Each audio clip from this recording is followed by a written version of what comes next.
جی وجی اور ہما بالکل، اولاد اتنی بڑی نعمت ہے جس کی ہر کسی کو خواہش ہوتی ہے۔ عالمی ادارہ صحت کے مطابق بانجھپن کسی خاص ملک یا علاقے کا مسئلہ نہیں ہے، یہ ایک عالمی مسئلہ ہے۔ سن 2010 کی اگر بات کی جائے تو سن 2010 میں 5 کروڑ جوڑے پوری دنیا میں اولاد کی نعمت سے محروم رہے۔ 20 سے 44 سال تک کی خواتین تقریباً اس کا 2% حصہ اولاد کی نعمت سے محروم رہا۔ بانجھپن کی شرح میں اضافہ ہوا ہے یا کمی، یہ جانتے ہیں ڈاکٹر عذرا احسن سے۔ انفرٹیلیٹی یا پھر اب بہتر طور پہ اس کو سب فرٹیلیٹی کہتے ہیں، اس کا ریٹ میں نہیں سمجھتی کہ بڑھا ہے یا گھٹا ہے، سوائے اس کے کہ اس کی اویئرنیس اب زیادہ ہے، اور بہت سارے لوگ جو پہلے ڈاکٹرز کے پاس یا ہیلتھ کیئر پرووائڈرز کے پاس نہیں جاتے تھے، اب وہ ان شکایات کے ساتھ ڈاکٹرز کے پاس پہنچ جاتے ہیں۔ آپ نے سنا ایک اور تحقیقاتی سروے کے مطابق تقریباً 10.5% تعداد ایسے ماں باپ کی ہے جو ایک بچے کے بعد مزید اولاد سے محروم رہتے ہیں، جس کو سیکنڈری انفرٹیلیٹی کہا جاتا ہے۔ پاکستان کا شمار ویسے تو دنیا کی بڑی آبادیوں میں ہوتا ہے، لیکن یہاں انفرٹیلیٹی یعنی بانجھپن کی شرح کافی زیادہ ہے، جو تقریباً 21.9% ہے، جو کل آبادی کا 5واں حصہ جانا جاتا ہے۔ ہمارے معاشرے میں بانجھپن کی ساری ذمہ داری خواتین پر ہی ڈال دی جاتی ہے، بڑی افسوسناک بات ہے، لیکن اصل حقائق کیا ہیں یہ جانتے ہیں ڈاکٹر عذرا سے۔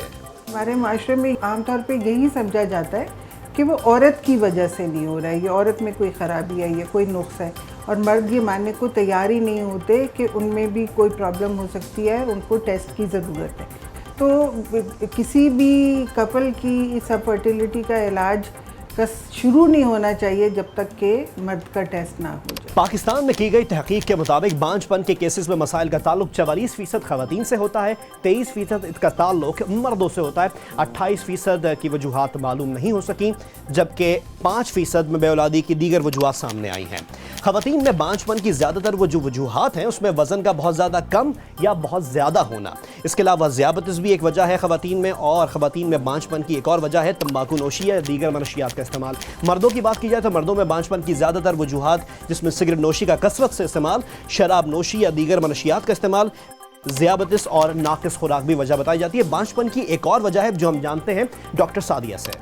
ہمارے یہاں زیادہ تر ڈاکٹرز کو بھی یہ اویئرنیس نہیں ہے کہ وائٹامن ڈی کی کمی سے انفرٹیلیٹی بھی لنکڈ ہو سکتی ہے۔ یہ مردوں اور عورتوں دونوں میں ہو سکتا ہے کہ ان کی فرٹیلیٹی ڈکلائن ہو جائے اس کی کمی سے۔ آپ نے سنا ایک اور وجہ جو ڈاکٹر سعدیہ نے بتائی، ہم نے ایک پورا اوور ویو دیا کہ آیا انفرٹیلیٹی کی وجوہات کیا ہیں۔ اوور ٹو یو وجی اور ہما۔